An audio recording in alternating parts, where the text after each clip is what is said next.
اور ایسا لگتا ہے کہ پاکستان کی ملٹری اسٹیبلشمنٹ نے اپنے چمچوں اور خرچوں کے ذریعے سے یا فیلڈ مارشل عاصم منیر نے اپنی ذاتی کچن کیبنٹ کے ذریعے سے یہ کوشش شروع کر دی ہے کہ گورننس کا سارا ملبہ پیپلز پارٹی اور پی ایم ایل این پہ ڈال دیا جائے. ساری ناکامیاں جو ہیں وہ سیاستدانوں پر ڈال کے ایک مرتبہ پھر ملٹری اسٹیبلشمنٹ یہ ثابت کرے کہ وہ بے گناہ ہے، یا انہوں نے تو کچھ بھی نہیں کیا، یا انہوں نے تو بڑی کوشش کی ہے. مثال کے طور پہ ابھی جو محسن نقوی نے کہا کہ وہ پلیٹ میں رکھ رکھ کے لا رہے ہیں اور آپ کوئی فائدہ نہیں اٹھا سکتے اور گورننس آپ کو بہتر کرنی پڑے گی. گورننس کے حوالے سے جو D G I S P R ہیں انہوں نے بھی بات کی، تو حالانکہ ان کا حق نہیں بنتا. فیلڈ مارشل نے محسن نقوی کو لا کر بٹھایا ان عہدوں کے اوپر جہاں پہ وہ ساری زندگی نہیں پہنچ سکتا تھا، اور یہ جو D G I S P R ہے ان کا ایک سرکاری ملازم ہے، ان کی حیثیت نہیں ہے کہ یہ اس بارے میں بات کریں اور حکومتوں کے اوپر انگلی اٹھائیں کہ آپ کی گورننس ٹھیک نہیں ہے. جبکہ پاکستان میں دہشت گردی ہے، انگلی تو ان پہ اٹھنی چاہیے. پاکستان نے آج تک کشمیر کو آزاد نہیں کروایا، انگلی ان پہ اٹھنی چاہیے. آج تک ہم انڈیا سے اپنا پانی نہیں چھڑوا پائے، انگلی ان پہ اٹھنی چاہیے. بے شمار ایسی چیزیں ہیں جہاں پہ انہیں کام کرنا تھا، یہ اپنا کام ٹھیک طریقے سے نہیں کر پائے. انٹیلیجنس فیلئر لگاتار ایجنسیوں کا ہو رہا ہے اور وہ سیاست میں ملوث ہیں، اپنے حلف کی خلاف ورزی کر رہے ہیں، تو انگلی تو ان پہ اٹھنی چاہیے. لیکن وہ سیاستدانوں پہ انگلی اٹھا رہے ہیں کہ جناب بیڈ گورننس ہے اور وہ آپ کی وجہ سے. تو میں نے ایک سروے کروایا جس میں پاکستانیوں سے میں نے پوچھا، دیکھیں نا یہی ذمہ دار ہو سکتے ہیں نا، نظام کون چلا رہا ہے؟ نظام دو خاندان اور ان کے ساتھ فیلڈ مارشل عاصم منیر اور اسٹیبلشمنٹ یہ مل کے چلا رہے ہیں. عاصم منیر اور اسٹیبلشمنٹ یہ ایک ہی ہیں، یعنی آپ یہ سمجھ لیں کہ اس وقت پاکستان میں عاصم منیر کی اسٹیبلشمنٹ قابض ہے اور ان کا کنٹرول ہے، اور ان کے ساتھ جو دو حمایتی ہیں وہ شریف خاندان ہے اور زرداری خاندان ہے. تو ان لوگوں میں سے ہی کوئی قصوروار ہے نا. اب یہ سارا ملبہ ہر دفعہ سیاستدانوں پہ ڈال دیتے ہیں. تو میں نے اس لیے ایک سروے کروایا اور لوگوں سے بڑا سادہ سوال پوچھا کہ پاکستان میں بیڈ گورننس اور حالات کی خرابی کا بڑا ذمہ دار کون ہے؟ ذمہ دار تو یہ دونوں ہی ہے نا. اگر 100% ذمہ داری ڈالنی ہے تو ان دونوں پہ ڈلے گی، لیکن ان دونوں میں سے بڑا ذمہ دار کون ہے؟ کیونکہ ہر دفعہ ملٹری اسٹیبلشمنٹ بچ جاتی ہے یہ کہہ کر جناب ہم نے تو کیا ہی نہیں، سیاستدانوں نے کیا ہے، سیاستدان مسئلے کا حل نکالیں، ہم کیا کر سکتے ہیں. سارا گند مار کے ہر مرتبہ یہ کہتے ہیں یہ سیاستدانوں کو کہ وہ بیٹھ کے مسئلہ حل کرے. اب انہیں سسٹم کا ابا نکالنا پڑے گا جیل میں سے اور عمران خان سے بیٹھ کے ان کو بات کرنی پڑے گی. الٹیمیٹلی اس کے بغیر ملک ان سے چلنا نہیں ہے. یہ اور گھسیٹنا ہے نا، اس کو 4 سال آپ نے گھسیٹ لیا، 4.5 سال، لو 4 سال اور گھسیٹ لو. اینڈ میں آپ کو جانا پڑے گا اڈیالہ جیل، وہاں جا کے آپ کو معافی مانگنی پڑے گی. اور اگر یاد رکھنا عمران خان کو کچھ ہو گیا تو یہ میں آپ کو گارنٹی کر کے بتا رہا ہوں کہ باقی زندگی یہ قوم آپ سے بدلہ لیتی رہے گی. اگر عمران خان کو آپ نے جیل میں کچھ کر دیا یا اسے کچھ ہو گیا تو یہ قوم آپ سے بدلہ لے گی، کیونکہ عمران خان کے وہ الفاظ آج بھی ریکارڈ کا حصہ ہے اور انہوں نے یہ کہا کہ اگر مجھے کچھ ہو گیا تو آپ نے ان سے بدلہ لینا ہے اور مجھے آپ نے انصاف دلانا ہے. تو یاد رکھیے گا قوم سے پھر آپ بچ نہیں پائیں گے. اب ناظرین جو میں نے سروے کروایا اس میں سوال رکھا میں نے جی بیڈ گورننس اور حالات کی خرابی کا بڑا ذمہ دار کون ہے؟ پہلی آپشن میں نے رکھ دی کہ شریف یا زرداری، ان دونوں میں سے یہ خاندان، اور دوسری آپشن میں نے رکھ دی فیلڈ مارشل اور ان کی اسٹیبلشمنٹ. تو ناظرین لوگ تو بڑے کلیئر ہیں، 94% لوگوں نے، یعنی میں نے جب یہ سروے کروایا تو 20 منٹ کے اندر لگ بھگ 2000 سے زائد ووٹ پڑ گئے تھے. یہی ٹرینڈ پھر چلتا ہے سارا دن. 94% لوگوں نے فیلڈ مارشل عاصم منیر کے خلاف سروے میں ووٹ کیا. 94% پاکستانی یہ سمجھتے ہیں کہ پاکستان کے موجودہ حالات کی خرابی اور بیڈ گورننس کے لیے سب سے بڑا ذمہ دار فیلڈ مارشل عاصم منیر اور اسٹیبلشمنٹ ہے، جبکہ 6% لوگ یہ سمجھتے ہیں کہ سیاستدان بھی ذمہ دار ہے. تو یہاں سے نا زرداری صاحب اور نواز شریف صاحب کو حوصلہ پکڑنا چاہیے. یہ میری ویڈیو ان کے لیے ہے جو نواز شریف اور زرداری صاحب کے چاہنے والے ہیں، وہ یہ میری ویڈیو کاٹ کے ان تک پہنچا دیں کہ میاں صاحب دیکھیں ابھی ہم نے سروے کروایا کہ پاکستان کے حالات کی خرابی کا ذمہ دار کون ہے، اور عام پاکستانی کہہ رہے ہیں کہ 94% لوگوں کا ماننا ہے کہ فیلڈ مارشل عاصم منیر اور اسٹیبلشمنٹ ذمہ دار ہے. 6% لوگ آپ کو ذمہ دار قرار دے رہے ہیں. اس کا مطلب ہے کہ آپ کو اب بھی اسٹیبلشمنٹ کی گود سے اتر جانا چاہیے. یہ بلا وجہ کا بوجھ آپ نے لیا ہوا ہے. کیا ہو جائے گا؟ 1 الیکشن ہار جائیں گے، آپ 2 الیکشن ہار جائیں گے، لیکن آپ اپنی سیاست بچا لیں گے. اور پاکستان کے لیے آپ کو یہ کرنا چاہیے، کم سے کم 3 مرتبہ پاکستان کے وزیر اعظم رہے ہیں. اسٹیبلشمنٹ کو ان کی اوقات میں لے کر جائیں، سارے سیاستدان اکٹھے ہو کر بیٹھیں اور بیٹھ کے یہ فیصلہ کریں کہ پاکستان کی ملٹری اسٹیبلشمنٹ نے جو آج تک گد مارا ہے یہ اس کی قیمت چکا ہے. جو جرنیل قبروں میں ہیں ان کو نکال کے ان کا ٹرائل کریں. نہیں نکال سکتے قبروں کا ٹرائل کریں. آپ ان ڈکٹیٹروں کو آپ سزائیں دیں اور آئندہ کے لیے رستے بند کریں. اسی طرح پاکستان آگے بڑھے گا، ادروائز پاکستان نہیں آگے بڑھتا. ناظرین D G I S P R نے 1-2 باتیں ایسی کہی کہ میں نے پھر ان کی تصدیق کی ہے. مجھے اس لیے تھوڑا ٹائم لگا، میں یہ آپ کے سامنے رکھتا ہوں. ایک تو انہوں نے کہا جی کوئی اے ایس آئی نعیم ہے، اسے خنجر مار مار کے اس کی آنتیں باہر نکال دی گی اس کے پیٹ میں سے، اور اسے کہیں وہ گھسیٹتے رہے سی ایم ایچ کے باہر اور یہ وہ سب. میں نے پھر جناب سورسز کو سی ایم ایچ بھیجا, میں نے پوری کوشش کی کہ مجھے پتا چلے ایسی کوئی فوٹیج جس کے بارے میں وہ کہہ رہے ہیں کہ ویڈیو ہے جناب, اس کی آنتیں باہر نکال دی پیٹ کی اور اس کو سڑک پہ اوپر گھسیٹ رہے ہیں کشمیری یا کچھ ایسا ہے, اور یہ کوئی نعیم نام کا کوئی پولیس والا ہے, اس کے ساتھ یہ سب کچھ ہوا. تو میں نے یہ ہر لحاظ سے پتا کروایا, ایسا کوئی واقعہ رپورٹ نہیں ہوا, ایسی کوئی ویڈیو مجھے ملی نہیں. سی ایم ایچ کے جو سورسز ہیں وہاں میں نے بات کی, میں نے کہا جی آپ مجھے بتائیں کوئی ایسا بندہ کوئی اس قسم کا. انہوں نے کہا جی ایک پولیس والا عنایت نام کا ضرور تھا جو اس لڑائی میں اس کی جان چلی گئی اور وہ شہید ہو گیا, لیکن اس کی آنتیں کسی نے نہیں نکالی, بلکہ مجھے انہوں نے ایک تصویر بھی بھیجی ہے, وہ تصویر یہ میرے پاس موجود ہے. اب یہ بندہ جو ہے وہ شہید ہونے کے بعد اسپتال میں اس کی باڈی پڑی ہے, لیکن اس کا پیٹ نہیں پھٹا ہوا, پیٹ بالکل ثابت ہے. تو یہ کون سی آنتیں نکال کے لوگ گھسیٹتے رہے بندے کو. اب D G S P R کے لیول پہ ایک ذمہ دار آدمی نے اگر یہ بات کی ہے تو انہیں وہ ویڈیو یا وہ چیزیں سامنے لانی چاہیے. ہم نے کوشش کی, ہمیں کچھ بھی نہیں ملا. نمبر 2, D G S P R نے ایک اکاؤنٹ کے حوالے سے کہا کہ جوائنٹ عوامی ایکشن کمیٹی کا یہ اکاؤنٹ قرار دیا جاتا ہے کہ اس میں جناب سردار ابراہیم اور سردار قیوم نے پاکستان کے ساتھ الحاق کر کے غلط کیا, یہ اس اکاؤنٹ کے اوپر ٹویٹ ہوا ہے. تو اس پہ انہوں نے تنقید کی کہ دیکھیں اس قسم کا ان کا بیانیہ ہے. وہ میں نے پتا کیا تو وہ اکاؤنٹ جوائنٹ عوامی ایکشن کمیٹی کا اکاؤنٹ ہے ہی نہیں, وہ کچھ نامعلوم افراد نے اکاؤنٹ بنایا اور پہلے وہ جوائنٹ عوامی ایکشن کمیٹی کے فیس بک سے اور ٹویٹر سے انفارمیشن اٹھا کے لگاتے رہے, اور جب سب کو اس اکاؤنٹ کے اوپر یقین آنا شروع ہو گیا تو پھر انہوں نے 2 اس طرح کے ٹویٹ کیے, جن میں سے ایک میں انہوں نے حامد میر پہ اٹیک کیا اور دوسرے میں انہوں نے پاکستان کے ساتھ جو کشمیر کا الحاق کا فیصلہ اس کے اوپر انہوں نے اس تنازع کو ہوا دی. تو یہ اکاؤنٹ جوائنٹ عوامی ایکشن کمیٹی کہتی ہے نہ یہ اکاؤنٹ ہمارا ہے, نہ اس پہ انفارمیشن ہم ڈالتے ہیں, نہ ہمارا اس کے ساتھ کوئی تعلق ہے.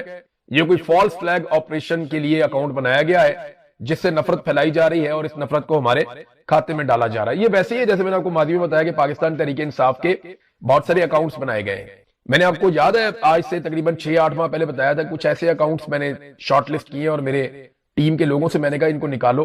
تو کم سے کم بھی سینکڑوں ایسے اکاؤنٹ ملے جن میں عمران خان اور فیلڈ مارشل عاصم منیر دونوں کی تعریفیں ایک ہی اکاؤنٹ سے ہو رہی تھی, اور وہ اکاؤنٹ آپریٹ ایک ہی طریقے سے ہو رہے تھے, اور وہ ایک ہی طرح کی چیزیں جو ہیں وہ رپورٹ کرتے ہیں. تو ایسے فالس فلیگ آپریشن آج کل کیے جاتے ہیں. پاکستان کی ملٹری اسٹیبلشمنٹ کا یہ آج کل خاصہ بھی ہے, اس کو بہت پسند کرتے ہیں. محسن نقوی نے جیسے ہی گورننس کا معاملہ اٹھایا اور D G S P R نے بھی اٹھایا, اب D G S P R تو تگڑے آدمی نے, یونیفارم پہنا ہو تو سارے ڈرتے ہیں, ساتھ ہی انصار عباسی نے وزارت داخلہ کے سکینڈلز پر کام شروع کر دیا. آپ اندازہ کریں کیسے ہمارے صحافی کہ وزارت داخلہ کے سکینڈل اب یہ محسن نقوی کے بیان کے محتاج تھے کہ جس دن Mohsin Naqvi P M L N یا پیپلز پارٹی کے مفاد کے خلاف جائے گا یا روایتی سیاستدانوں کے مفاد کے خلاف جائے گا یا جس دن وہ سیاستدانوں پہ ملبہ ڈالے گا, ہم فوری طور پہ محسن نقوی کو گندا کریں گے. بھئی اس سے پہلے آپ نے گندا کیوں نہیں کیا جب تک آپ اس کی گود میں بیٹھے رہے؟ تو اب جناب انصار عباسی صاحب جو ہیں وہ یہ کام کر رہے ہیں. تو مزے کی بات یہ ہے کہ ہمیشہ ایک کام ہوتا رہا پاکستان میں جو اس مرتبہ نہیں ہو رہا. پاکستان میں یہ ہوتا رہا ہمیشہ کہ اپوزیشن جو ہے نا وہ اسٹیبلشمنٹ اور حکومت کی لڑائی کا فائدہ اٹھاتی رہی. ہمیشہ یہی ہوتا رہا کہ جب بھی حکومت کی اور اسٹیبلشمنٹ کا جھگڑا ہوتا تھا نا تو اپوزیشن فائدہ اٹھاتی. لیکن مزے کی بات یہ ہے کہ اس مرتبہ اپوزیشن حکومت کو حوصلہ دے رہی ہے کہ کھڑے ہو جاؤ, کوئی بات نہیں. یعنی عام پاکستانی یہ کہہ رہا ہے کہ قصوروار تو اسٹیبلشمنٹ ہے. یہ سروے جو میں نے کروایا وہ بھی یہ بتا رہا ہے, اور لوگ کھڑے ہیں آج اسٹیبلشمنٹ کے خلاف. D G I S P R اور محسن نقوی پہ زیادہ تنقید ہو رہی ہے سیاستدانوں کی نسبت, کیونکہ لوگ یہ سمجھتے ہیں کہ یہ لوگ رسپانسیبل ہیں جو زبردستی مسلط ہو گئے ہیں. نئے صوبے بنانے کے خلاف جو ہے وہ باقاعدہ سندھ تو کھل کے سامنے آ گیا, ان کے وزیر اعلیٰ نے بھی کہہ دیا, ان کے جو سعید غنی صاحب ہیں انہوں نے بھی سٹیٹمنٹ دے دیا, پنجاب والے بھی ڈرتے ڈرتے سٹیٹمنٹ دے رہے ہیں کہ جناب نئے صوبے ہم نہیں بننے دیں گے, ہماری عوام اس کے خلاف ہے اور کوئی ضرورت نہیں ہے یہاں پہ نئے صوبے بنانے کی. تو وہ تو کھل کر سامنے آ گئے, وہ نہیں بننے دیں گے. دیکھیں روایتی سیاسی جماعتیں ان کا سروائیول وہ پرانی جو بھی ایک سسٹم بنا ہوا ہے صوبائی اسمبلیاں قومی اسمبلی ان کے اندر ہی ہے, یہ کوئی بھی تبدیلی ایکسپٹ نہیں کریں گے. انتظامی یونٹس میں آپ کو یہ کہہ رہا ہوں کہ محسن نقوی کا عاصم منیر کا میں بدترین مخالف ہو سکتا ہوں, لیکن اگر کوئی نئے اور چھوٹے انتظامی یونٹس بنے اور اس بنیاد پہ بنے کہ بہتر گورننس ہو تو یہ بڑی اچھی بات ہے. لیکن ان دونوں کا حق نہیں بنتا اس پہ بات کرنے کا, نہ محسن نقوی کا بنتا ہے نہ عاصم منیر کا بنتا ہے, اور D G I S P R کا تو بالکل ہی نہیں بنتا. یہ ان کا کام ہی نہیں ہے. ایک عوامی حکومت آئے, الیکشن ہو فری اینڈ فیئر, اس کے نتیجے میں ایک عوامی حکومت آئے, وہ عوامی حکومت ساری پولیٹیکل پارٹیز کے ساتھ بیٹھے, پھر وہ طے کریں کہ پاکستان میں نئے انتظامی یونٹس بنانے ہیں تو کیسے بنانے ہیں. تو یہ کام سیاستدانوں کے کرنے کا ہے, یہ کام سرکاری ملازمین کے کرنے کا نہیں ہے. اب اس میں ایک چیز اور آپ کے سامنے رکھتا ہوں, D G S P R کا سٹیٹمنٹ جو خواتین کے حوالے سے اور مسنگ پرسنز کے حوالے سے یہ بہت ضروری ہے, اور افغانستان کے بارے میں بھی انہوں نے سٹیٹمنٹ دے دیا. اب یہ ذرا سٹیٹمنٹ آپ دیکھیے کہ D G I S P R کہتے ہیں کہ افغان طالبان جو کچھ عورتوں اور بچوں کے ساتھ کرتے ہیں کیا یہ اسلامی طریقہ کار ہے؟ یہ انہوں نے افغان طالبان وہاں کی گورنمنٹ کے اوپر تنقید کی، اور اس کے بعد D G I S P R نے سعودی گورنمنٹ کی تعریف کی. انہوں نے کہا جی کہ پاکستان اور سعودی عرب کا خصوصی تعلق ہے، دونوں ممالک کے لوگوں کے دل ایک ساتھ دھڑکتے ہیں، ہمارا سعودی عرب کے ساتھ معاہدہ ہے، ہم وعدوں اور معاہدوں پر قائم رہنے والے لوگ ہیں، لیکن وہ دفاعی معاہدہ کیسے فنکشنل ہوگا وہ تفصیلات میڈیا کے سامنے نہیں رکھی جا سکتی. ایک تو یہ آپ کا کام ہی نہیں ہے، اگر کسی صحافی نے سوال کیا تو صحافی کا تو کام ہے سوال کرنا. تو D G I S P R کو ہمارے فورن پالیسی کے ایشوز میں نہیں بولنا چاہیے. افغانستان کے طالبان کتنے برے ہیں یہ فورن آفس سٹیٹمنٹ جاری کرے گا عوام کی منتخب نمائندہ حکومت سے پوچھ کر. پالیسی سیاستدان بنائیں گے. قائد اعظم محمد علی جناح نے کہا تھا کہ دیکھو پالیسی بنانا تمہارا کام نہیں ہے، تم نوکر ہو، تم نوکری کرو گے، تمہیں ڈیوٹی دی جائے گی، تم وہ ڈیوٹی پوری کرو گے. جو پالیسی بنائیں گے وہ پاکستانی بنائیں گے اور عوام کے منتخب نمائندے بنائیں گے. تو یہ پالیسی سیاستدانوں نے بنانی ہے کہ افغانستان کو کیا کہنا ہے، سعودی عرب کو کیا کہنا ہے، اور کوئی دفاعی معاہدہ پبلک کرنا ہے تو یہ تو سیاستدانوں کا کام ہے. یہ تو وزارت خارجہ میں آپ کا تو حصہ نہیں ہے، تو آپ ہر چیز میں شامل کیوں ہو جاتے ہیں؟ یہ سوال مجھے سمجھ نہیں آتا، اس کے جواب میرے پاس نہیں ہے کہ ہر چیز میں کیوں شامل ہو جاتے ہیں. فضا عالم صاحبہ نے D G I S P R کو جواب دیا. انہوں نے کہا جی مرد اہلکاروں کا گھروں کی دیواریں پھلانگ کر سینکڑوں عورتوں کو گھسیٹنا، مارنا، اغوا کرنا، قید کرنا، عبادت گزار عورتوں کو جادوگردی کہنا، ایک وفادار عورت کے نکاح پر کیچڑ اچھالنا، ایک بیمار شخص کو ناحق 300 سال کی سزا سنانا، ماؤں کو تھانے اور کچہریوں کے چکر لگوانا اور نقاب کھینچ کر تصویر اوپر بھیجنا، کیا یہ اسلام کا طریقہ ہے؟ یہ بھی فضا عالم صاحبہ ہیں، یہ نقاب کرتی ہیں، انہیں اٹھا کر پولیس لے گئی تھی، ان کا نقاب نوچ کے تصویر بنا کے اوپر بھیج رہے تھے. آپ یہاں سے اندازہ کیجئے کہ یہ کیسے گھٹیا لوگ ہیں. اور D G I S P R کو افغانستان کی عورتوں کی فکر ہے، پاکستان کی خواتین کی فکر نہیں ہے. سعودی عرب کے ساتھ دفاعی معاہدہ ہم پبلک نہیں کریں گے. بھئی آپ کا اس معاہدے سے تعلق ہی کوئی نہیں ہے، آپ کو تو صرف بتایا جائے گا کہ آپ نے اتنے بندے بھیجنے اس معاہدے کے تحت، اور جو ضروری ہوگا اتنی انفارمیشن آپ کو دی جائے گی. اس کو پبلک کرنا ہے یا نہیں کرنا یہ پولیٹیکل گورنمنٹ کی ذمہ، اور وفاقی حکومت ان کا ساتھ دے رہی ہے. آزاد کشمیر اسمبلی سچ اور مفاہمت کے کمیشن کے قیام کے حوالے سے قرارداد منظور کر چکی ہے. تو یہ بلاول نے کہا جی ہم مفاہمت کرنا چاہتے ہیں، سچائی سامنے لانا چاہتے ہیں، ہم کمیشن بنانا چاہتے ہیں، لیکن ساتھ ہی ساتھ وہ لاشیں بھی گراتے چلے جا رہے ہیں. اب اس نے کہا جی کہ احتجاج اور کارروائی کا سلسلہ فوراً معطل ہو، ٹروتھ اینڈ ریکنسیلیشن کمیشن سے کچھ بھی نہیں چھپایا جائے گا، ہر متاثرہ خاندان کو انصاف ملے گا اور یہی کشمیر میں امن کا رستہ ہے. اگر آپ سب اتفاق کرتے ہیں 2 اگست کو یعنی آج کے دن میں تیر پر مہر لگائیں. یہ بلاول نے سٹیٹمنٹ جاری کر دیا. یعنی صرف ووٹ چاہیے اور کچھ نہیں چاہیے اسے. تو ووٹ کے لیے بلاول کا یہ سٹیٹمنٹ ہے جو میں نے آپ کے سامنے رکھ دیا. D G I S P R نے کشمیر کے بارے میں جو باتیں کی تھی اب کشمیری رہنماؤں کی جانب سے اس کے اوپر جواب آ رہے ہیں. جوائنٹ عوامی ایکشن کمیٹی کے عمر نذیر کشمیری نے کچھ چیزوں پہ جواب دیا. ایک تو انہوں نے کہا جی اقوام متحدہ کی قرارداد کا جو D G I S P R نے حوالہ دیا ہم اس کی تعریف کرتے ہیں اور اسے خوشائن قرار دیتے ہیں کہ اقوام متحدہ کی قراردادوں کے مطابق ہی جموں کشمیر کا مسئلہ پورا حل کیا جائے.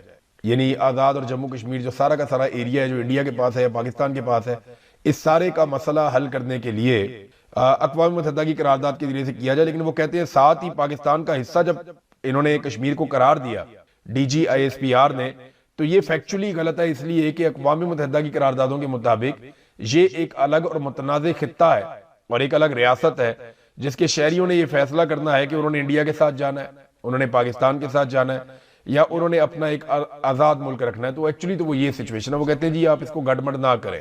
اور پھر انہوں نے یہ بھی کہا کہ جو 5 اگست 2019 کو بھارت نے بدترین حالات پیدا کیے تھے مقبوضہ کشمیر میں، گزشتہ 2 ماہ سے آزاد کشمیر میں جو حالات پیدا کیے گئے وہ بھارت کے پیدا کردہ حالات سے بھی زیادہ بدتر ہیں.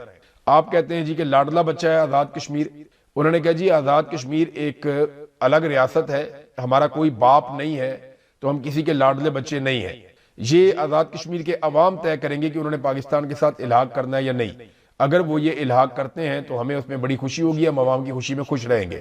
پھر ناظرین کسی کو اس کے اوپر بات بھی نہیں کرنے دیتے. D G I S P R جو ہے انہوں نے اپنی پریس بریفنگ تو دے دی لیکن پاکستان کے میڈیا کو باؤنڈ بھی کر دیا جاتا ہے، میڈیا بیچارہ بات ہی نہیں کر سکتا.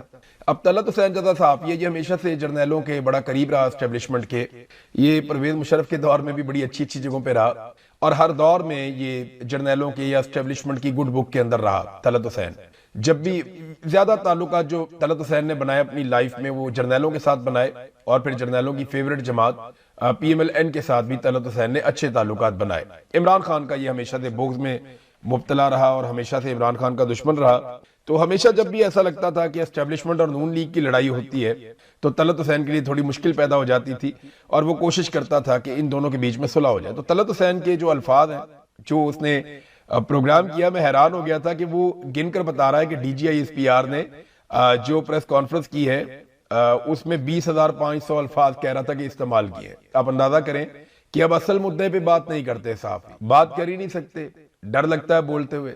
صاحب بہادر ناراض ہو جاتے ہیں اور گھر سے اٹھا لیتے ہیں، ٹارچر بھی کرتے ہیں، فیملی کو بھی نقصان ہوتا ہے، کاروبار بند کر دیتے ہیں. آپ کے گھر میں کوئی کام نہیں کر سکتا، چاہے آپ کے گھر میں کوئی بہت اچھا کھلاڑی بھی ہو وہ بھی نہیں کھیل سکے گا، چاہے وہ کسی بھی میدان کا ہو. تو یہ تو پھر آپ کو برداشت کرنا پڑتا ہے. تو جب آپ کا بہت بڑا صحافتی نام ہو اور آپ کی اوقات یہ رہ جائے کہ اب آپ آرٹیفیشل انٹیلیجنس کے ذریعے سے الفاظ گنیں گے کہ جناب آرٹیفیشل انٹیلیجنس کو ہم نے کہہ دیا، وہ ہمیں بتائے گی کہ D G I S P R کی جو پوری پریس بریفنگ ہے اس میں ٹوٹل کتنے الفاظ استعمال ہوئے. تو جناب پتا چلا 20,500 سے زائد، لگ بھگ 21,000 کے قریب الفاظ استعمال ہوئے. اتنے گھنٹے اتنے منٹ تک یہ پریس کانفرنس چلتی رہی. اس میں 18 کے قریب ٹاپکس جو ہیں وہ چھوٹے اور بڑے وہ ڈسکس ہوئے، لیکن جو ڈسکس ہوا اس کے کانٹینٹ پہ جو سخت سوالات ہیں وہ سوالات نہیں اٹھائے جائیں گے. یعنی ٹائم ضائع کرنا ہے اپنا آن ایئر کا تو وہ ان چیزوں میں کر دیتے ہیں. یہ بڑے گھاگ لوگ ہیں، استاد لوگ ہیں، پرانے لوگ ہیں، انہیں پتا ہے کہ ٹائم کیسے ضائع کرنا ہے.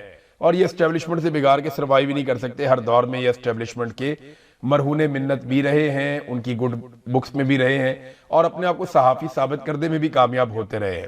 ناظرین، اسٹیبلشمنٹ کو ایسا لگتا ہے ابھی بھی ایک چیز کی غلط فہمی ہے. اس پہ نا بہت سارے ہمارے دوست ہیں، جرنلسٹ، بہت ساری تجزیہ کار، وہ لگاتار یہ بتا رہے ہیں کہ عاصم منیر اس سسٹم کی جگہ ایک نیا سسٹم لے کر آنا چاہتے ہیں. اب ملٹری اسٹیبلشمنٹ اس غلط فہمی کا شکار ہے کہ ہم تو بڑے مقبول ہیں لیکن یہ جو پولیٹیکل پارٹیز جن کا ہم نے ساتھ دیا ان کی وجہ سے ہم غیر مقبول ہو گئے. یہ وقت چلا گیا، یہ 2022 کی بات ہے جب ملٹری اسٹیبلشمنٹ نے یہ فیصلہ کیا کہ وہ نواز شریف کو اور زرداری کو سپورٹ کریں گے. تو اس وقت پاکستانی ملٹری اسٹیبلشمنٹ کے یا جرنیلوں کے اس لیے خلاف ہو گئے کہ یار آپ ایسے نالائکوں کو، نکموں کو اور چوروں اور ڈاکوؤں کو آپ سپورٹ کرنے جا رہے ہیں.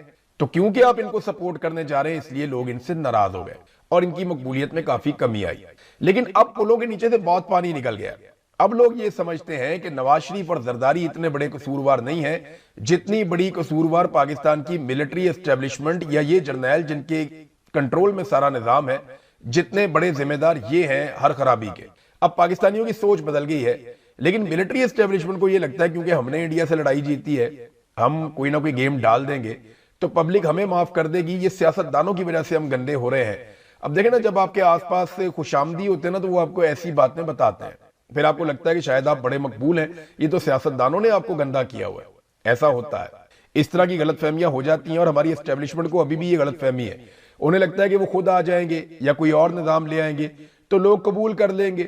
ویسے بھی لوگوں کی ان کو کوئی زیادہ پرواہ ہے نہیں. تو محسن نقوی نے جو تاجروں کو پیغام دیا، محسن نقوی کے ذریعے سے ایکچولی وہ پیغام عاصم منیر صاحب کا ہی تھا، وہ جو دیا گیا تاجروں کو، تو انہوں نے اپنی انٹینٹ شو کی ہے.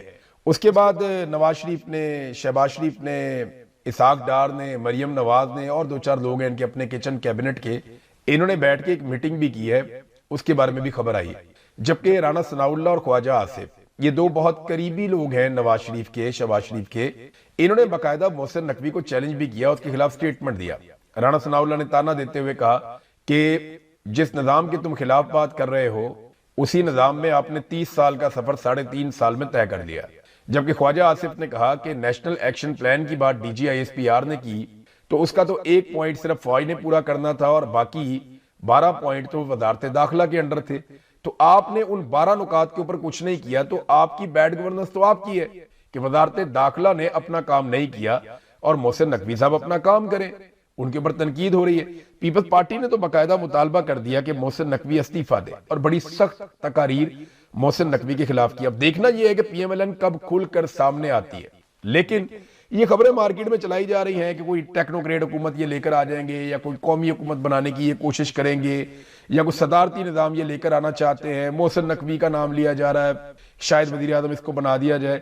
تو یہ کچھ نہ کچھ اس طرح کا منصور ایوان جو اٹارنی جنرل ہے اس کا بھی کوئی نام لے رہا. دیکھیں بات یہ ہے کہ آپ نظام جو مرضی لیں، لوگ نواز شریف اور زرداری سے بڑا قصوروار فیلڈ مارشل عاصم منیر کو مانتے ہیں۔ میں نے ایک سروے کروایا